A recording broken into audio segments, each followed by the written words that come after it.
Thank you.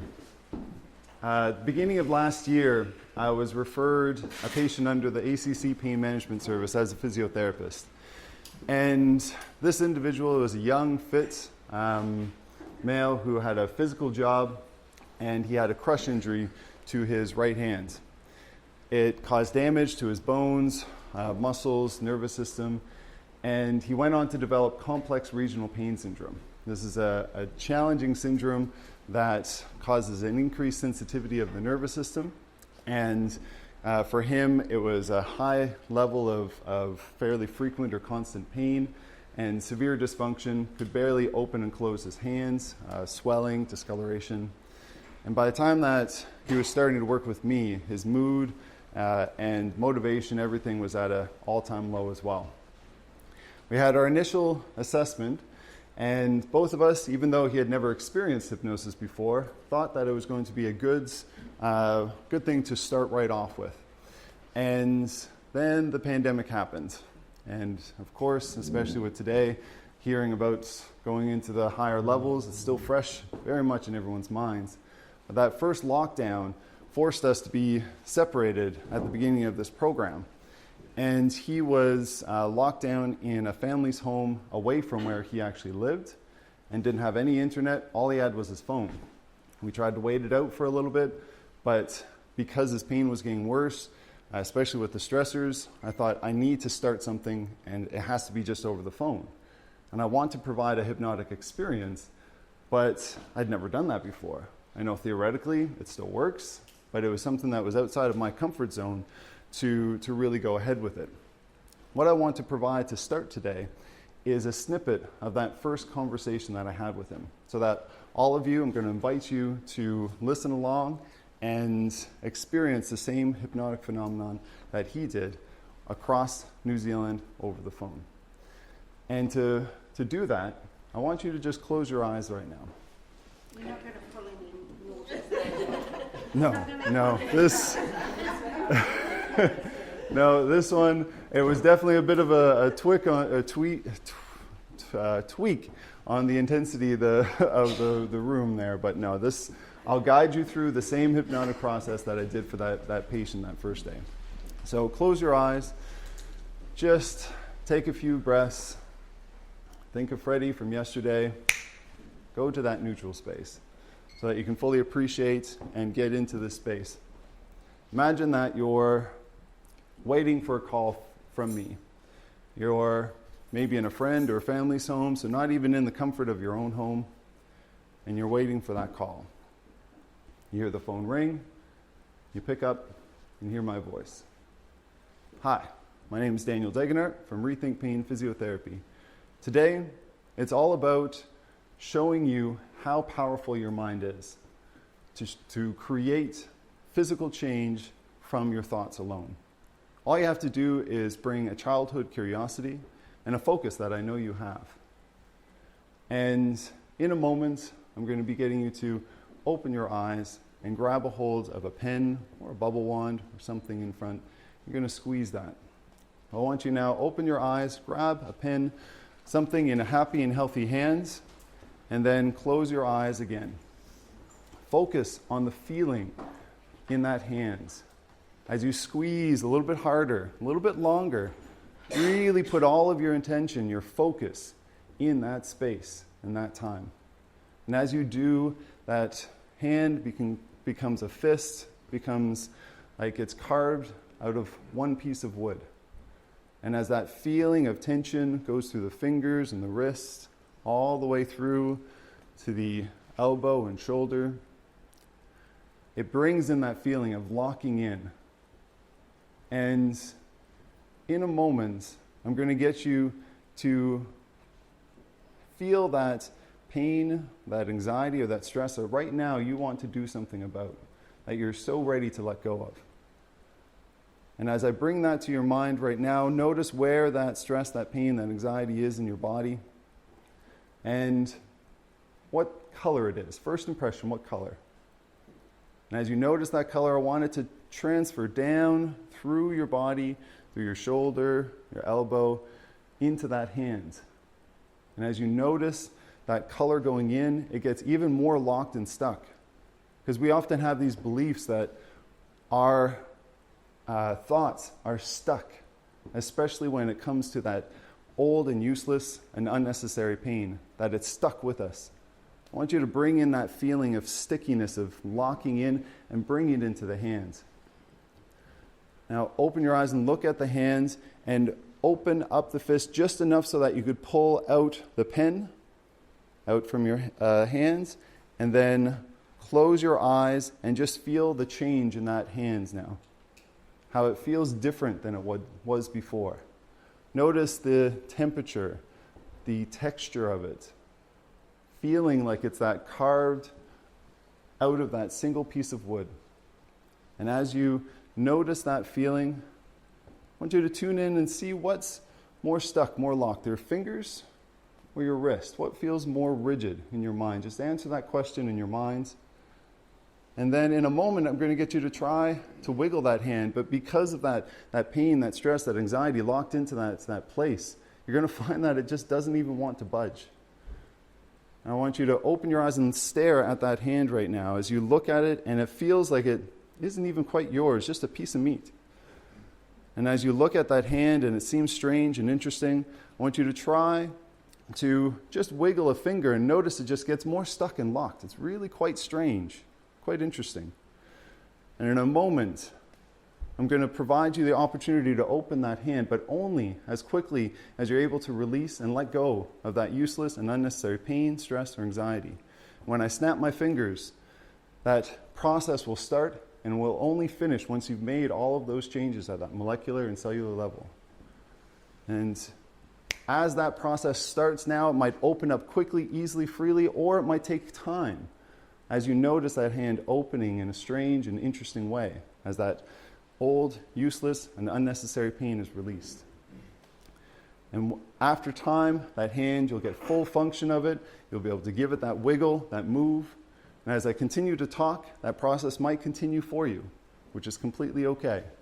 Because your unconscious mind is allowing that process to happen and to resolve itself as you can consciously keep paying attention to me.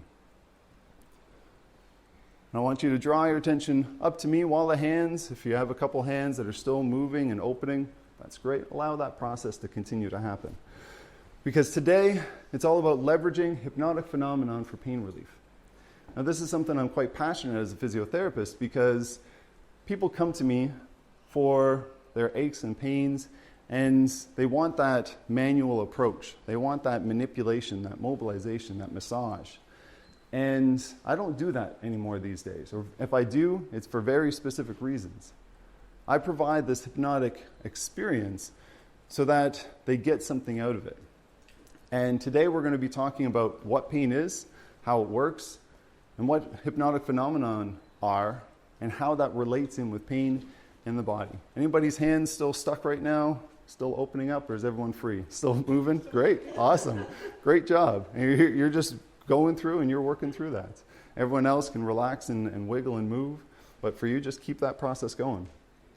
I'm also going to get an opportunity to have a couple volunteers come up and experience some more of my favorite go-to hypnotic phenomenon that I use with my patients day in and day out. So it's not like a stage show where you're going to be coming up and doing things like clucking like a chicken. I'm going to be going through and guiding you through those same processes that I help my patients to relieve their pain. And then we're going to finish with my favorite hypnotic phenomenon that I know Freddie Jacqueline would love. It's bringing in love in order to create an experience. And that's going to be the bubble protocol that I've developed. We'll go through that. At the very end, I'm going to have I've set aside about 10 minutes just for questions. So if you have any questions as we go through, make a note of them, and then you can ask me them at the end. I want you to raise your hand. Who here currently uses hypnotic phenomenon in their practice? Okay, decent amount. Good. What I want to see by the end of this is a few more hands go up. Or a few of those hands go way up real quick, because there's still that hesitancy. It wasn't, well, I saw Stefan. Yeah, I do. And that makes sense from what we saw from his presentation yesterday. But to start off, we need to define what pain is. I'm going to invite first impression, what is pain? Someone have an answer for me or a thought that comes? Tension. Tension, yeah. So it's a tension, something, a physiological response. What else? A message. A message, yeah. So it's a message from the brain to the body, providing an experience. Yeah, what else? Holding back of certain emotions. Hiding back of certain emotions. So you have that emotional context within it as well. What else do we have? A memory. A memory. Nice. Bingo, bango on that one. So I'm going to just erase this here. I ask that question to every single one of my patients. And the common thread for all of your answers today and the thousands of people that I've asked that is that pain is real. No matter how good our technology gets, I'll never be able to experience your pain, and you'll never be able to experience my pain. And because of that, we have to acknowledge every person's experience when they come in. Whether they're saying, yeah, I'm 10 out of 10 pain, but they're looking chill, that's what they're experiencing. And that is a very real system. It is a memory system, like you said. That memory system is something that once we understand what pain is and how it works, we can do something about it. Now, as a physiotherapist, pain education is absolutely important. It's part of every single interaction that I have. And there's actually another physio. I'm going to point out Damien there. We're working on a course for developing hypnotic pain relief for health professionals and physios in particular. And pain education is going to be an important core component of that. Because if you understand what's happening in the brain and the body, it gives you the power to do something about it. The International Association for the Study of Pain, so it's a global group that looks at defining pain, starts off with it saying that it's unpleasant. Unpleasant because it's there to make you change your behavior. It's both an emotional and sensory experience.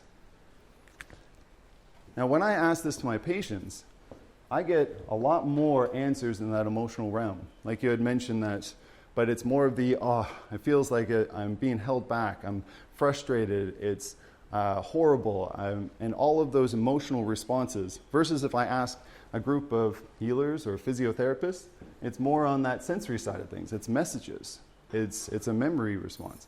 And that's because when you're living and experiencing pain, it gets you in that emotional response a lot more. I have two genetic conditions that I've had for my whole life. One is Mueller-Hyostosis in my right hand.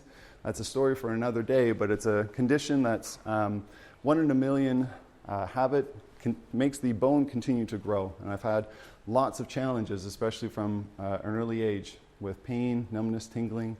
And it's only through learning about the brain, the body, and now with hypnosis and meditation and putting all of my skills inward that I'm able to do a lot more for myself and see that even though I have a physiological problem or issue, that I can actually thrive. And one of the things I'm actively doing now is a Korean sword martial art. I have a club, Whakatane Heiron Gumdo, and I've been competing internationally. We went to World Olympia a few years ago in South Korea. And this is something that when I was younger, I could only type or write or bike for a few minutes before having to move my hand and release it. And understanding pain from my perspective has been one of the most important things for me.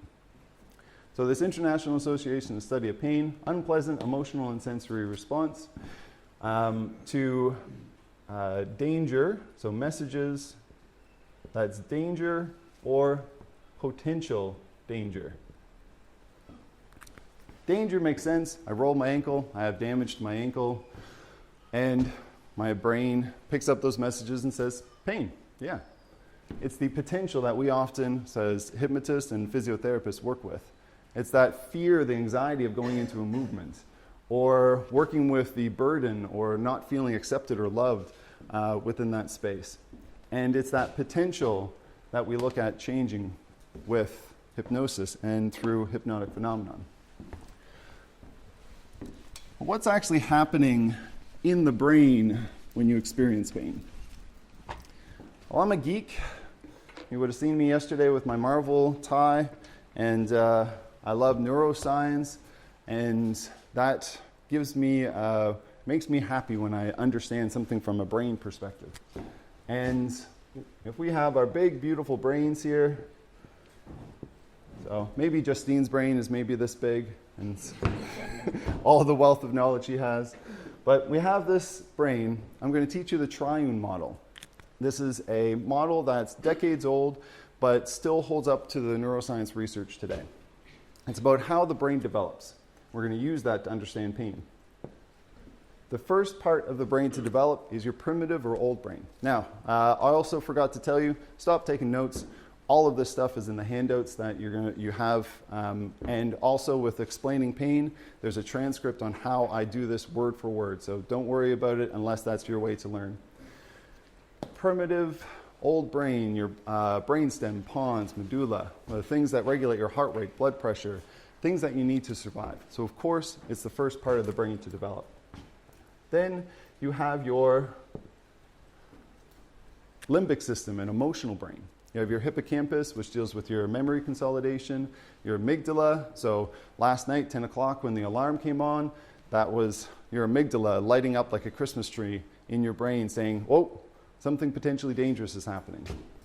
You also have your anterior cingulate cortex, which is a part that deals with emotion, empathy, decision-making. And this brings in that emotional context to that survival. The last part of the brain to develop is your neocortex, everything else that makes us human, our senses, our physical movements, our language, our connection with people, and in particular importance right in the front here, you have your prefrontal cortex, which deals with our executive functions, our decision-making and thinking, our focus. And if we think about these three areas of development, really simply, we have two loops. Now, this is very simple, but the brain is 86 billion nerves and trillions of connections, and there was a neurologist who was a part-time astronomer who said that we understand more about the universe than we are our own brains. But I like this model because it does hold up.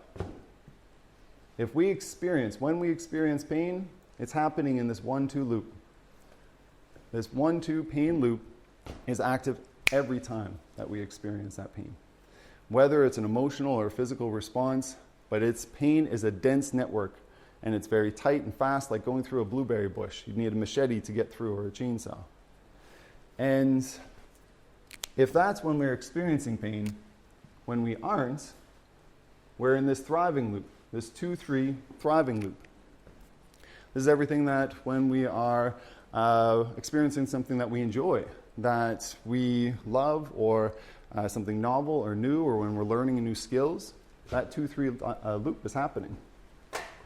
Now this is important because multitasking is a myth. And I know there's a lot more females in this room than males, and there's that idea that they're better multitaskers, but what happens when we are on the phone listening and writing? Well, if it's someone we know, we can listen and write. Looks like we're doing two things at the same time. But when you get that thick Scottish accent on the other line, you're listening loop for a little bit, then writing loop, and then, oh, what was that? And you go back and forth. Our brains are jumping back and forth between those systems. And you can develop pathways to make it faster or seem faster, but you're still going back and forth. That's really important and powerful to understand for pain management, because when you engage in that thriving loop, that means that you've stopped that pain loop. Even if it's for an hour, a few minutes, a few seconds, that's still disrupting these loops. That pain loop happens, it's 0.025 microseconds for one pain loop, and 0.25 microseconds for a thriving loop. This is like the thriving loop is like the Pohutukawa tree that expands out, and it takes more time to get to all those areas of the brain. They're both fast, but it takes 10 times more effort, 10 times more time and focus to get into that thriving loop. Now, the beautiful thing about this model is that the research about hypnosis using functional MRIs and PET scans shows that hypnosis engages in the anterior cingulate cortex, part of that emotional center, as well as the prefrontal cortex, that focus and attention. So when you're in a hypnotic state, you're engaging that thriving loop.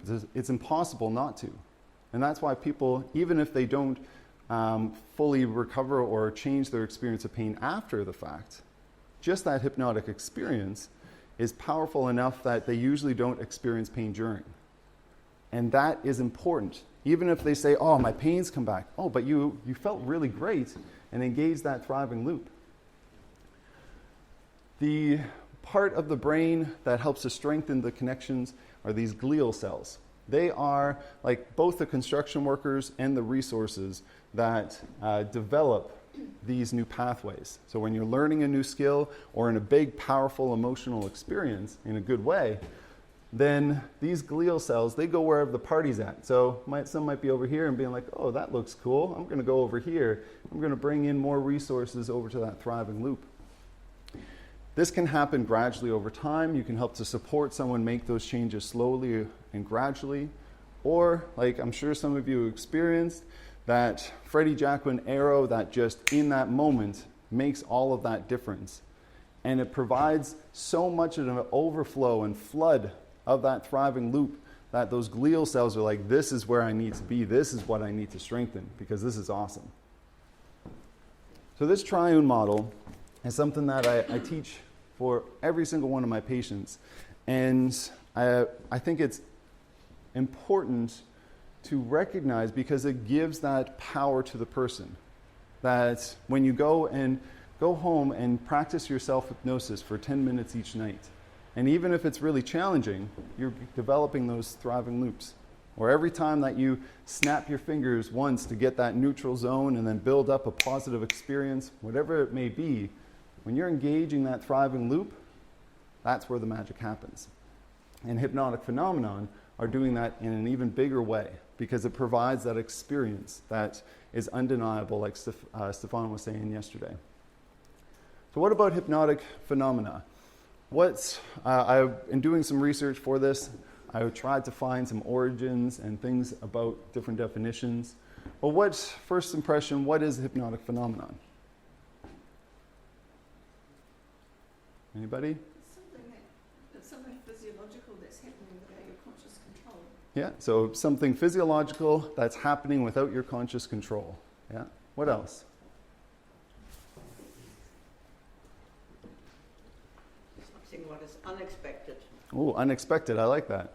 Unexpected adds into that experience. When I was doing the research, I was asking Hypnosis New Zealand members, and Andrew in Hypnosis New Zealand talked about how pain is a hypnotic phenomenon. Because anything that happens in trance can happen outside of trance. Hypnosis is natural. And quite often, it reminded me when I first started learning hypnosis that as hypnotists, we are dehypnotizing people. They already have those strong pathways, and we are dehypnotizing them, bringing them into that thriving loop. And I had a conversation, my very first public hypnosis demonstration as a physiotherapist. I was still training, but I did a grand rounds presentation at the Whakatane Hospital of the power of our minds. And I had this effect where if I snapped my fingers twice, it felt like the person next to you pinched your butt. And I thought it was kind of goofy and funny way to show that you can create pain and take it away. And afterwards, it started a conversation between me and Paul Ramsey, a hypnotist in the United States, he was very upset about that as an inclusion of teaching about pain. Because if you want to teach about pain, don't give people pain, take it away. It was a really simple message that stuck with me. And that's what we're doing as healers, as hypnotists, as physiotherapists. We're looking at taking that experience away. The definition of hypnotic phenomenon that I enjoyed the most is from Hypnotic Training, refers to types of responses that you can create in a person whilst hypnotized, and sometimes happens themselves without suggestion. Real simple. It's just creating an experience, and I would just add that it is an experience that alters that person's senses. Not just our 5 senses, but time, proprioception, anything that creates an experience. Now that hand-clasp induction that I got you to do initially. At first, I got you just to engage that thriving loop. Be aware of squeezing and holding and bring out in the imagination of the hand getting locked in or like the piece of wood. So I engaged that thriving loop, drew some attention, some focus into that area. Then I said, just for a moment, you're going to go back and experience that pain, notice where it is, but just as quickly as I engaged that pain loop, I said, change it to a color. What do you notice? That color then is a thriving loop that I then got them to travel through the body into that other area. So I started at the thriving loop, engaged the pain loop to get that area that's understood, and go back into the thriving loop to then do something about it. So that as the hand opens, that you'll be able to release and feel better. I had a conversation years ago with Justine actually about all of the courses and the information that she's taken. The idea, especially with pain, it's that you take that emotion, that feeling, that pain, that sensation, you put it outside the body, do something about it, and put it back. And that's what you're in the brain, those connections are happening, and if you're in a functional MRI machine, that's how the brain would be lighting up, which is really cool. Now I want to give an opportunity for a few of you, 4 to be exact, to come up and experience some of the hypnotic phenomenon that I use in my practice each day. So right now, come on up, whoever wants to. Not all at once. There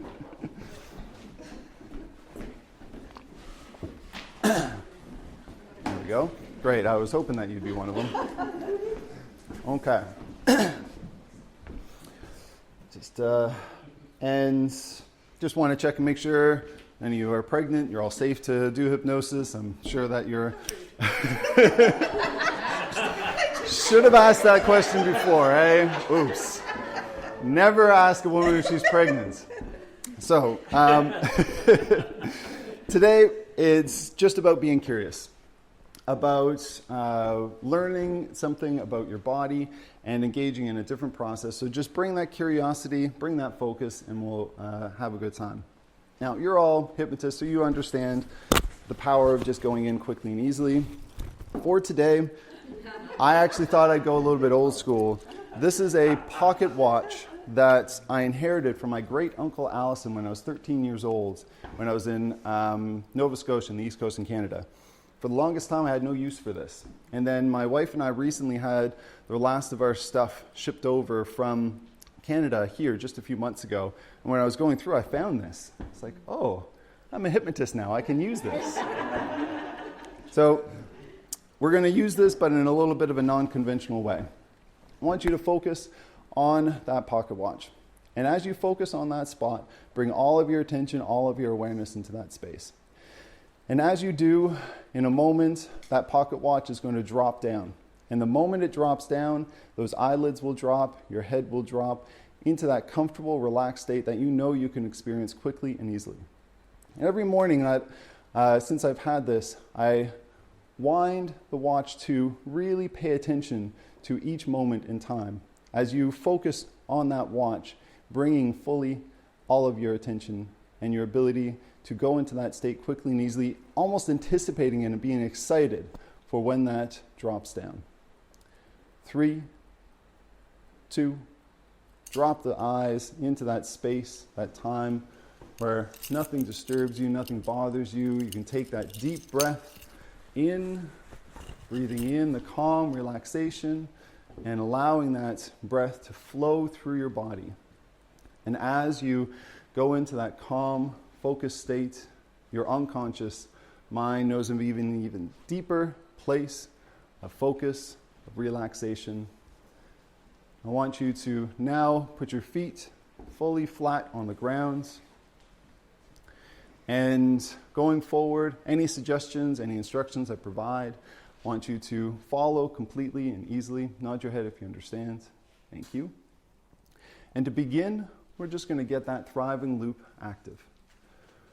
But I want you to tune in to a pain, a stress, an anxiety, something that you have right now that you want to be free of. I want you in your mind to rate it between 0 being no pain at all, 10 being the worst that you've experienced. Notice that number, and we are always aiming for 0. But I want you to pick a number between 0 and the number you picked that would show that you made a significant improvement to how you feel right now. And And that would allow you to enjoy the rest of today even more. And as you pick that number now, bringing your attention down to the soles of your feet, to the footwear that you have on, and imagine that you're rooting down through this floor, going down through the floor, down to the foundation of this building, in through the earth like a large cordy tree. And as you root down and ground in that space, going deeper, as your awareness goes deeper and deeper, you may feel a sense of heaviness or lightness, or something unique to you as you continue to ground down into that space, until you get to that geothermal activity that Rotorua is so famous for. And as you connect with that space and make that connection, bring your attention back up to your body where that useless and unnecessary pain is stored. And as you notice that, first impression, what color is it? As you notice that color, I want you to imagine that there's a tornado now inside of your body, inside your torso, along your spine, drawing in all of that color, whirling and twirling as it draws in that color, that space. And with each breath in, drawing it like that vacuum cleaner into that space. And with that next breath in, going through the fingertips to the elbows, to the shoulders, and into that core. And with that next breath in, drawing it from your toes, your knees, your hips into the core.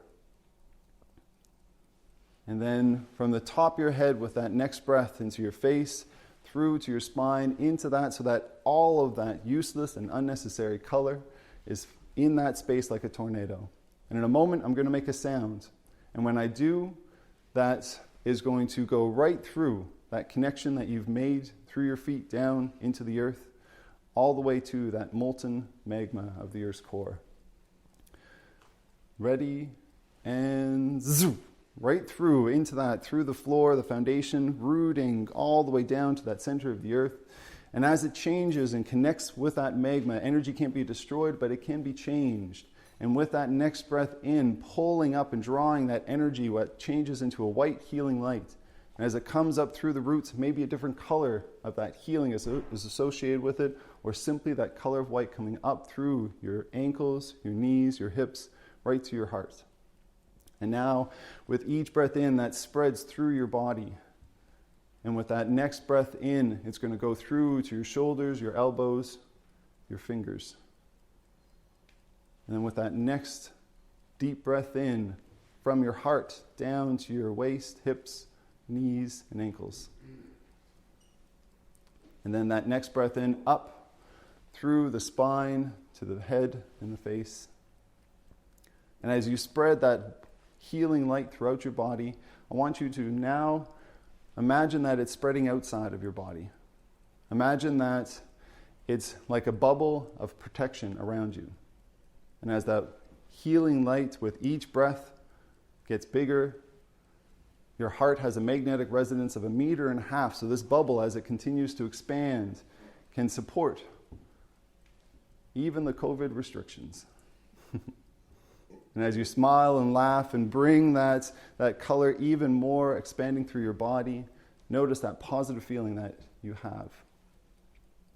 And now I want you, as that feeling continues to build and grow, bring your attention back down to the feet that you've been rooting down through this entire time.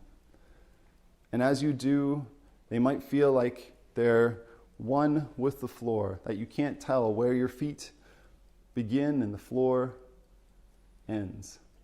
Just like that large cordy tree rooting down into the ground, I want you to just notice what feels more stuck, more rooted down, your toes or your heels. And as you notice which spot feels more, spread that through your arch, all the way through your foot, so that it becomes imperceptible with the rest of the ground.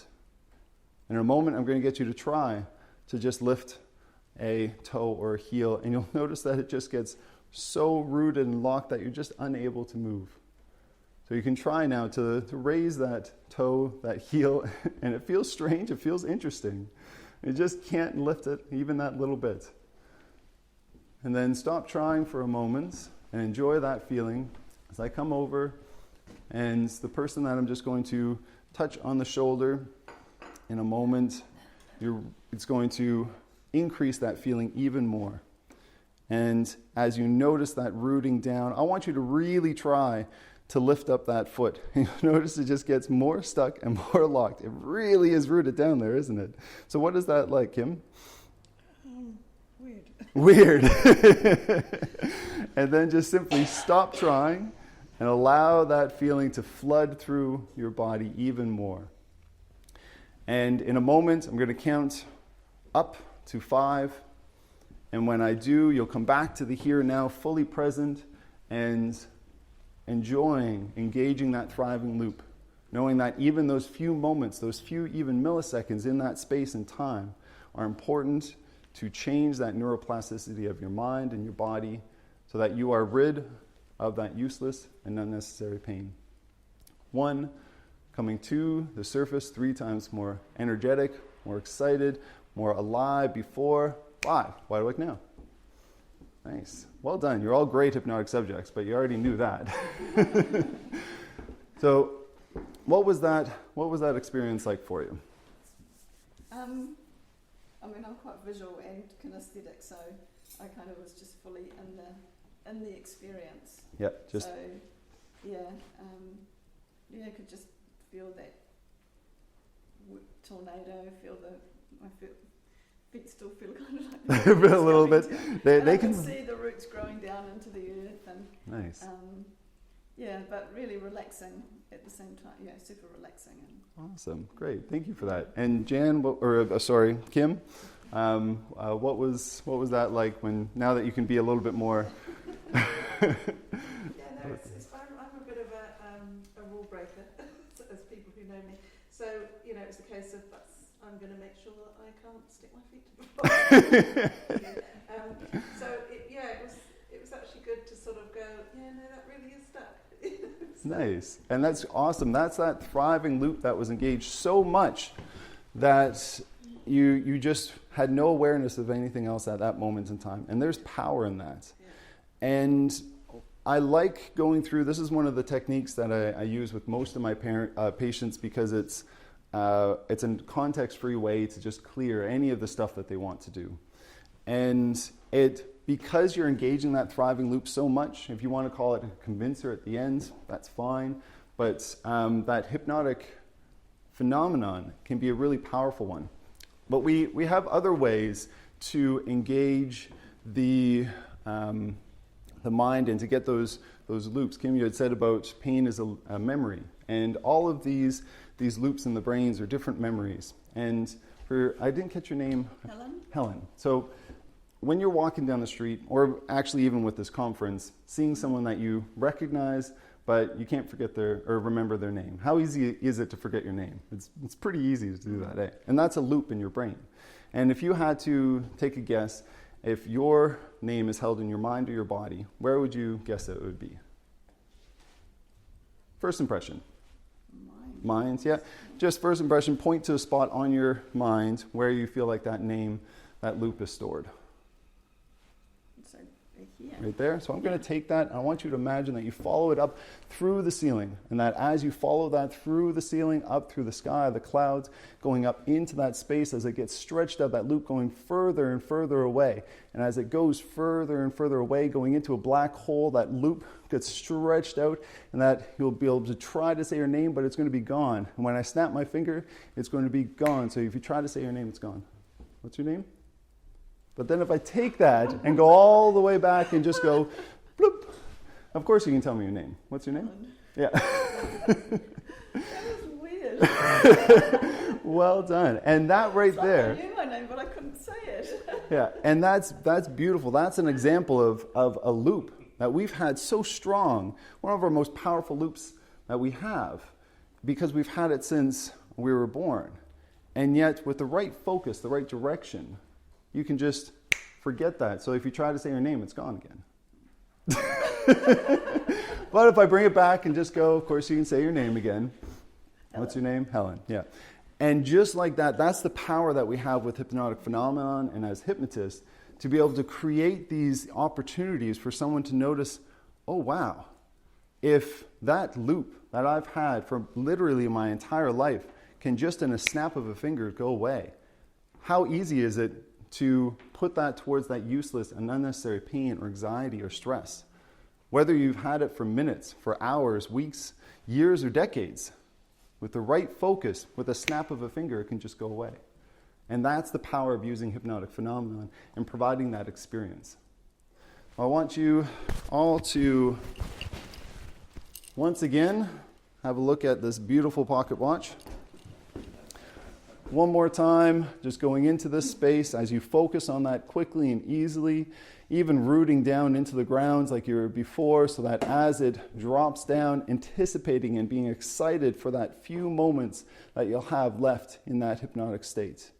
3, 2, 1, 0, -1.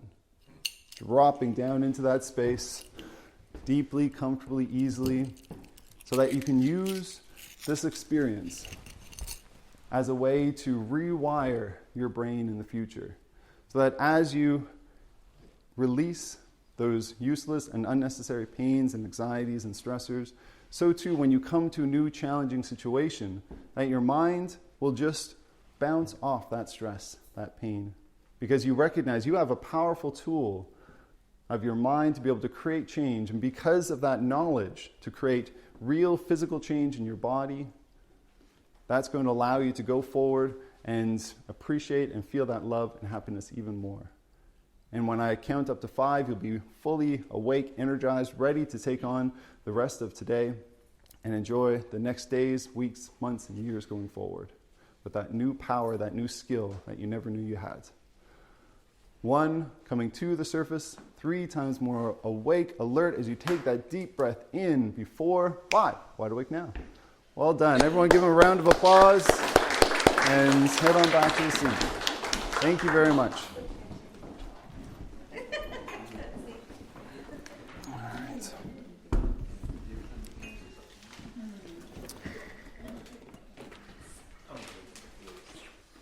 So, thank you all for that part. I want to give a little bit of acknowledges, recap what we just did here, because I've learned from a lot of really amazing instructors. Mike Mindell Hypnosis is where I did my first training, and some of the hand-clasp induction, some of the principles, teaching principles, not caring so much about the technique, but teaching the things that are going to be able to apply to lots of different things. I love the simplicity in that. The grounding technique was just a stress technique that I learned for myself, and I used to use for people when I was going into people who had complex, persistent pain, those energy vampires that you leave and you're just shattered. That was a technique I used to do right before, and just even if it was a few moments, to build that bubble of protection and safety, and then that made a really big change. But now after doing it for a while, it's just there. I don't need to do it anymore. That's the power of those types of things. The body scan, I incorporated with it as a physio. I love tuning in to the whole body, because if your right hand is sore and injured, by bringing the attention to your other hand and the other parts of your body, it's just different thriving loops that you're able to take advantage of. So I loved incorporating body scans in some way. The name Amnesia was James Tripp. I love that process of just very simply and easily taking it and throwing it out, and it's gone. And that is something I do as a physiotherapist. I get my patients, in the last month or two practicing for this, all of my patients have forgotten their name. And it's been an amazing experience, because I had one guy come in for an hour session. It was mostly education about pain. And then right at the end, I went through and I got him to forget his name. I said, all right, well, that's it. We'll see you next week. Do your homework. And then he came back the next week. He says, I have to admit something. When I left, I was a bit frustrated with you. I left and I was like, why are we finished? It's only been like 5 minutes. And then I looked and it was an hour. What? So that name Amnesia actually went and gave him amnesia for the time and the space that we had, even though that the lessons he learned were still in place, giving him another hypnotic phenomenon to just blow his mind. So that was a really cool thing. All of the handouts, so I have the bubble crawl protocol, which I'm going to finish with, body scan, grounding technique, how to explain pain in 5 or 10 minutes, All of that's in your handouts, or with the recording, it's going to be under there as well. And I'm going to transcribe this recording as well, so that if you want to have an example of how I use this, then you can use it. But it's the principles that matter. And this is something that I'm passionate about too. I like transcripts to learn and to understand, but I throw them away and I change it every single time. Even today, I got some tweaks of it that I was like, oh, I like that, which is really cool. So to recap, and the handouts, feel free to use them with your own clients. You can photocopy them, and that's fine with me too. So to recap, who now wants to use hypnotic phenomenon in their practice a little bit more? Hands up nice and strong. Nice. I love it. So not only more people, but I saw some big hands. It wasn't just a fawn going, yes, I definitely want to. Awesome. I love that. So we're going to finish with my favorite technique, or my favorite protocol that I developed. And this was out of necessity for myself to find a way to change state no matter how negative of a place or how challenged you are. And I want you all to grab your bubble wands now and keep them closed for right now. There's magic with bubble wands. Here you go. I always have an extra one. Oh, thank you. I didn't know what it was. I kept rolling off the chase. So, there's magic of bubbles, because no matter if you're young or old, one more. Yep, Justine, just in the bag there, please. Whether you're young or old, whether you're in New Zealand or across the world, there is a simple joy of bubbles that brings in happiness, love, joy, and it's got to be one of the best pattern interrupts in the world. There is a special magic to them because it starts with simple ingredients, just some water and some dish detergent, and a tool, a wand. But it's only when you bring in that nurturing breath that you breathe life and create that magic of a bubble that's perfect in its own little way. And even though a bubble may only be with us for a brief moment, that brief moment can change us, just like hypnotic phenomenon can hold and connect with us. So bubbles are also everywhere around us. We have researchers, bubble scientists. That's actually a thing. You can study bubbles. They're researching bubbles to understand the mysteries of the world, from solar flares on the sun to black holes, or people learning how to use bubbles and ultrasound in with water to clean things without detergents, or using bubbles as a delivery system for medication to improve the effectiveness.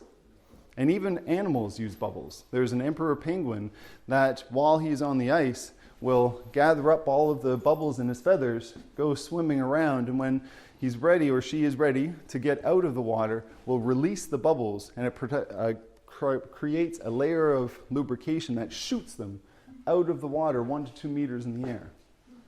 Even the ocean all around New Zealand, when it crashes and you see that, the whitewash, those are trillions and trillions of bubbles that are providing a way for the nutrients to be dispersed to the different fish and animals. And those bubbles are what creates our storm systems that allow for that to go all around. So bubbles are all around us. And what I'm going to be doing in a moment is getting you to close your eyes, and just like Freddie Jacqueline always does, and we've done multiple times today, bring in that picture of someone that you love, and we're going to connect that love with these bubbles. So close your eyes now, and I want you to picture that person that you love. See their face, and I want you to make it brighter. Feel that love inside your body. And in a moment, you're going to open your eyes and blow those bubbles. And when you do, you're going to anchor in that love so that anytime you see bubbles, it will bring in that feeling of love even more. Open your eyes and blow those bubbles.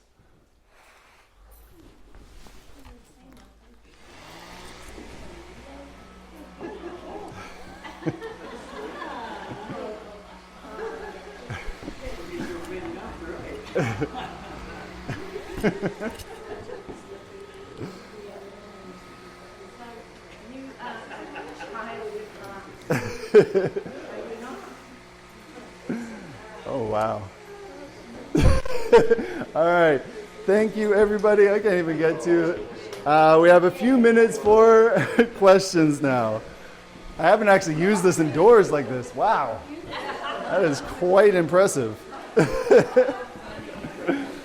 Oh, man. All right. So, we'll turn that off for a little bit. Maybe we'll turn it back on during the break.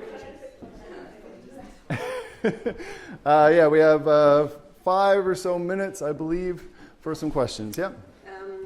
What is the difference in your eyes between guided meditation and hypnosis? So meditation is something that I've been practicing over the last year especially. So the question was, what's the difference between guided meditation and hypnosis? There is a lot of similarities, and with my patients, I will tell them that I don't care if you call it self-hypnosis, mindfulness, meditation, or just focusing on your breath. We're engaging those thriving loops, so whatever label you give it, I don't care. When it comes to the difference between guided meditation and hypnosis... But do you think there is a different effect or not?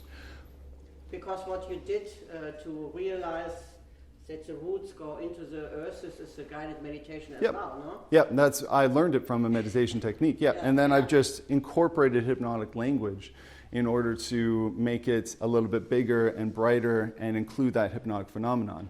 So in some ways, there isn't really a difference. The meditation, especially if it's guided, meditation on its own, I think, has its own flavor because it's training the brain to be present in the moment, and that if you notice any outside things or thoughts, that you acknowledge those thoughts and bring it back to the here and now. And that a guided meditation might bring you into that space, but it's training you to be in that and be comfortable and present. Whereas hypnosis can take on any variety of forms and shapes to guide people through lots of different experiences. So that's a good question. Thank you. What else?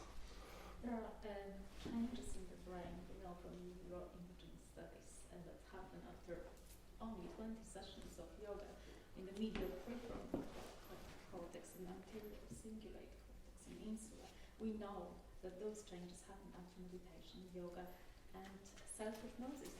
Yep. So Yeah, thank you for that. That was just that idea of yoga, meditation. It's engaging the anterior cingulate cortex and the prefrontal cortex in the same way that hypnosis does. Meditation is one that's got more research than hypnosis does right now.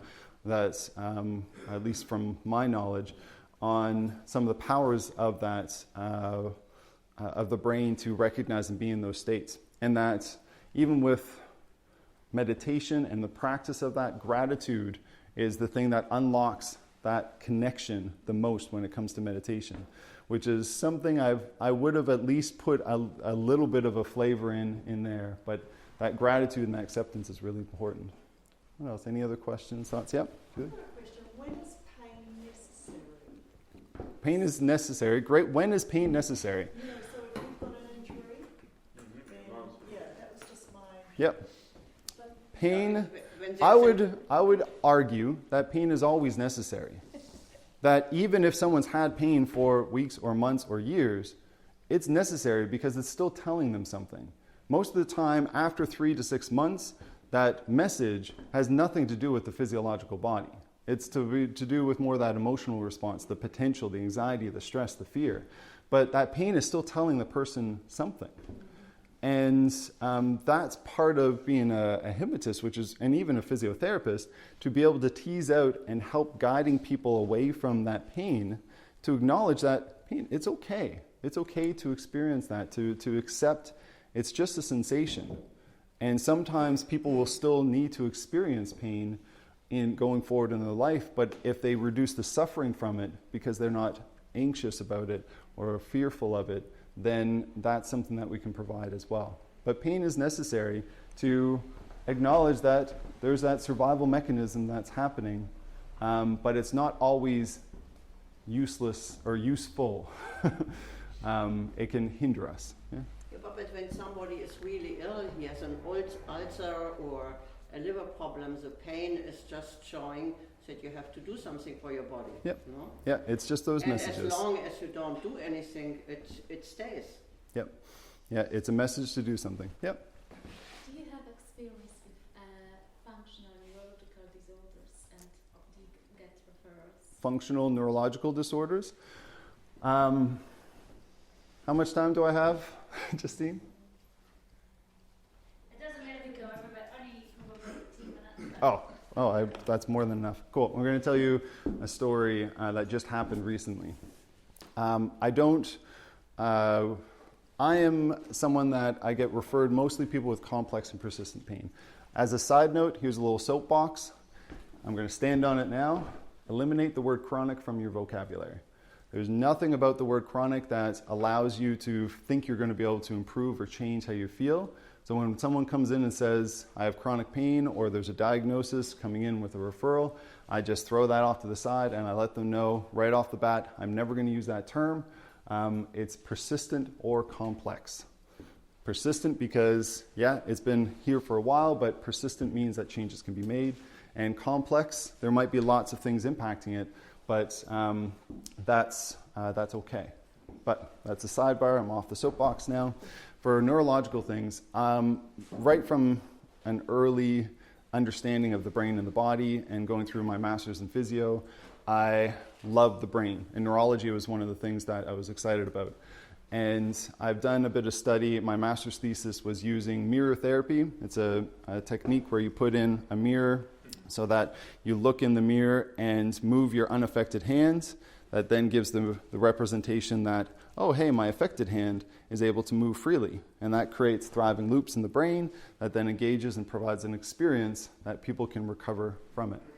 So I've used that with stroke and amputations for phantom limb pain and just simple injuries. There's a lady that recently was referred to me for a injury to her hand that had been going on for 4 years, had to have surgery, and it caused this disconnect. And that was part of the reason why she was referred to me from hand physio and other people, that she had pain in the hand, but it was this disconnect that when I assessed her, moving the hand had to prime it with the other one. And then, and then moving it through, she had to move through. And so the message just wasn't going from the brain to the body, and had done mirror therapy, like I just described, and that helped to get stuff moving. But for over a year, she had this disconnect. First session, going through, assessing, then did some hypnosis, did a glove anesthesia type of an effect on her hand, which made it feel like it just wasn't there. She couldn't move it because she couldn't see it. And brought in that hypnotic phenomenon that I anchored, did a arrow technique that then I said once all of the changes, like Freddie says, at a neurological, molecular, cellular level, once that is made, open your eyes. And very quickly after that, she said, I can't open my eyes. She was really surprised. I'm really trying to open my eyes. And I took that as more work needs to be done. So I went through and did a clearance technique with her as well.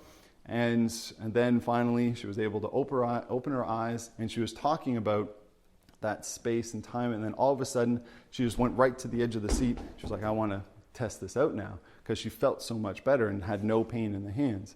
And all of a sudden, it was just movement. Free, easy, and she was just floating and moving around. And it was a remarkable thing to experience. Even just telling you right now, it still gives me goosebumps because she had it for such a long time, and that one session just made that instant change because of that connection of the thriving loop in some way. The next week she came back, and she had a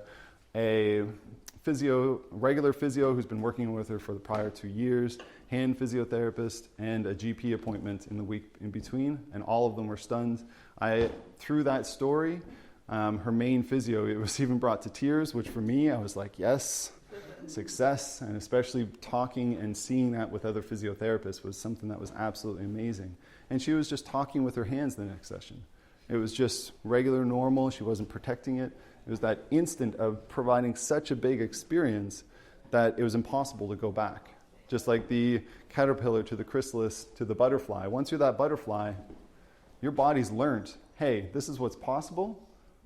There's no going back from that. So in the right situation, those neurological things, she was someone that had this very interesting flavor that I could tell that the nervous system seemed intact, but it was very strange and interesting. Versus if someone has a stroke, yes, you can make improvement, but it's not going to be big like that. You might need to train and work over time.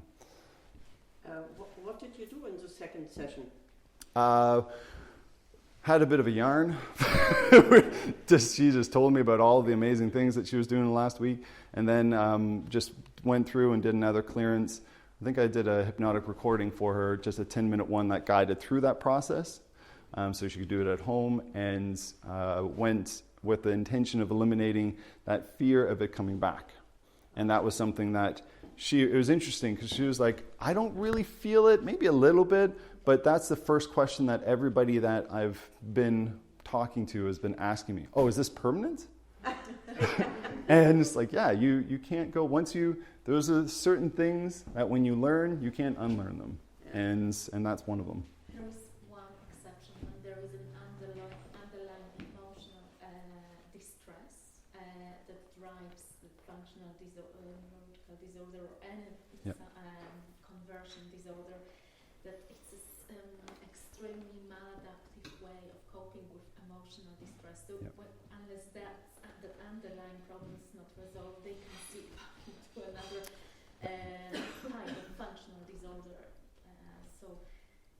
Yeah, and those are very tricky ones. I've worked with a few patients with that, and that's where you look at reinforcing and continuing to develop those things. And if any little steps back, then introducing new skills and things. That's a challenging thing when it has those underlying emotional things. Did you ever work with a stroke patient? Yeah, I've worked with lots of stroke patients as a physiotherapist. Does it come back, the movement of the other part of the body? When it comes to stroke, it depends. One of those answers. Even though we know quite a bit about strokes, the degree of it is hard to still determine from the onset. And we know that the faster we can implement rehabilitation after having a stroke and getting treatment for it, the more likelihood of getting changes. So that's probably one of the most important things when it comes to stroke. But there's lots of stories of people making improvements and changes after a long time. That's a damage in the brain that you need to actually create full new pathways instead of just inhibiting or changing. So it's a bit more of a challenge, but it can be done. We're good? All right, so I'll be obviously here. What's that? Yeah, so catch me in the breaks. But thank you very much for your time today. I really appreciate it.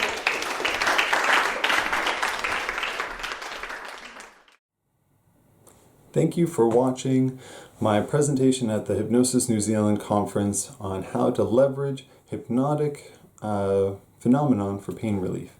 Now, I love doing presentations like these because it gets me way outside of my comfort zone. This is one that naturally just kind of kept evolving over time, and I've learned so much from it already just in the few weeks since I've had the presentation at the conference, that I wanted to fill you in and give you a little bit of behind the scenes and give you some information on some of the things that I wish that I would have added into that presentation.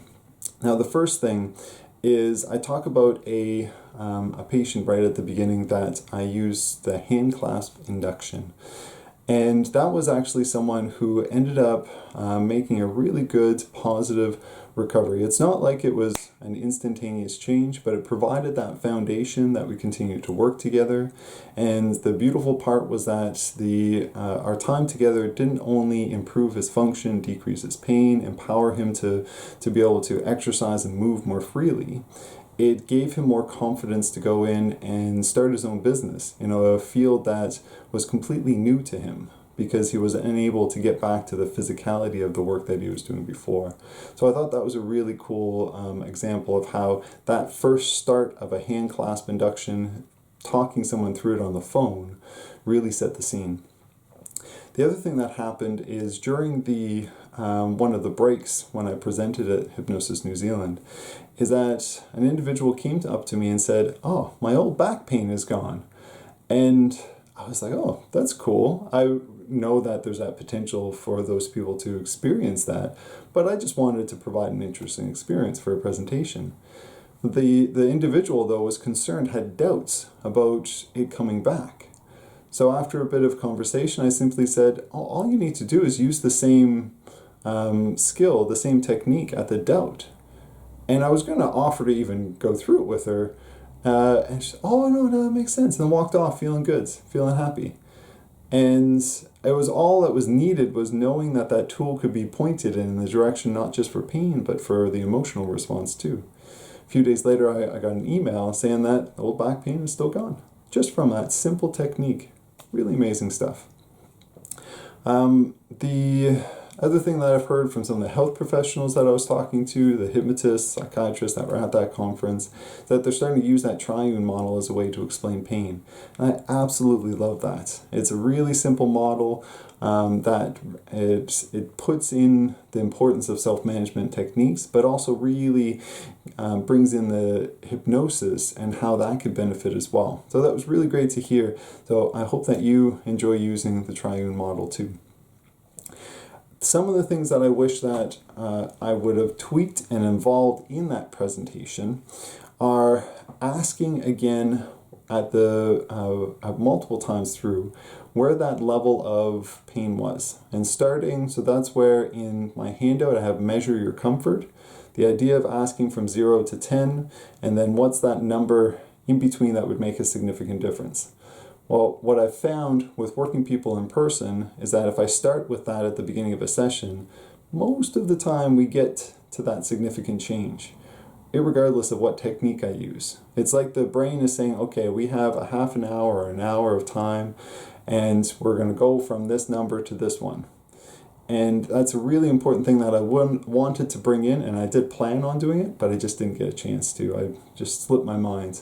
So that's something I wanted to recognize as a really important way to be able to measure that comfort. And whether you say start with 0 to 10, what is that experience of pain from 0 to 10? And then afterwards, how much more comfortable do you feel on that scale from 0 to 10?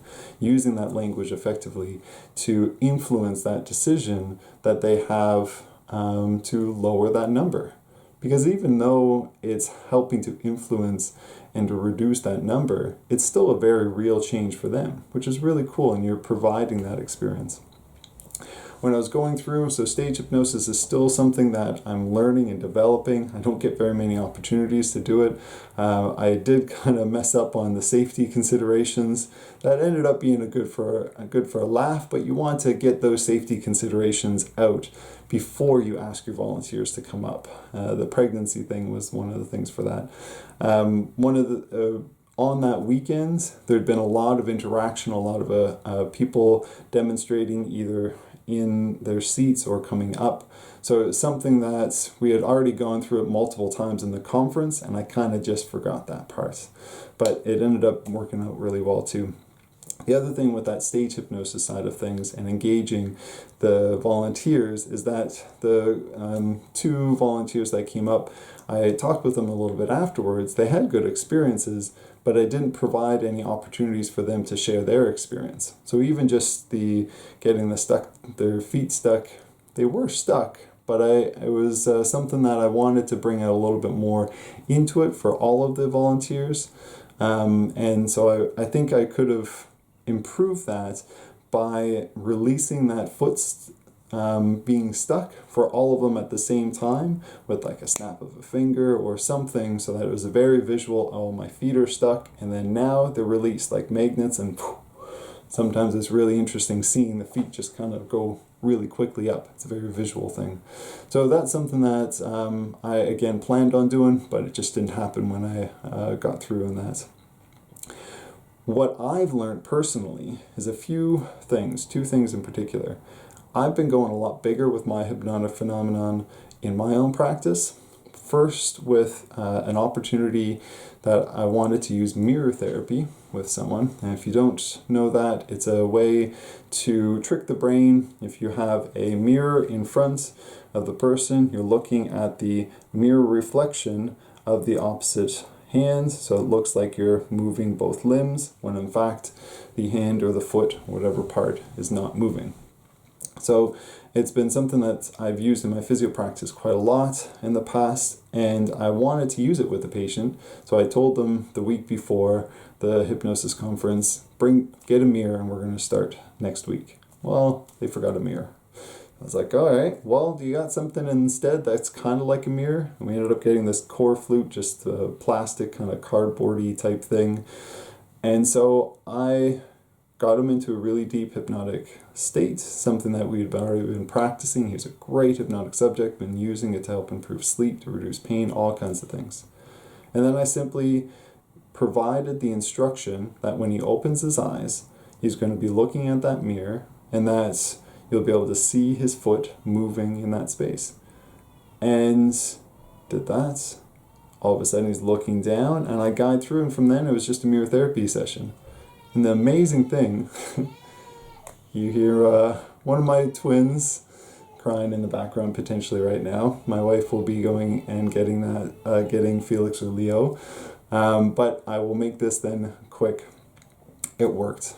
That's the amazing thing. I went big for a visual change, that he had to imagine that he was looking at not only a mirror, but the reflection of his mirror, of the foot. And man, it worked. It provided the mirror therapy benefits, but an added layer of amazement to both of us, because there was no mirror. It was just a piece of cardboard. So that was amazing. And then the last thing that I've learned to do is with the name Amnesia, the James trip that I've kind of modified and tweaked to fit my own style, that I've then added on a way to have amnesia for that old and useless pain.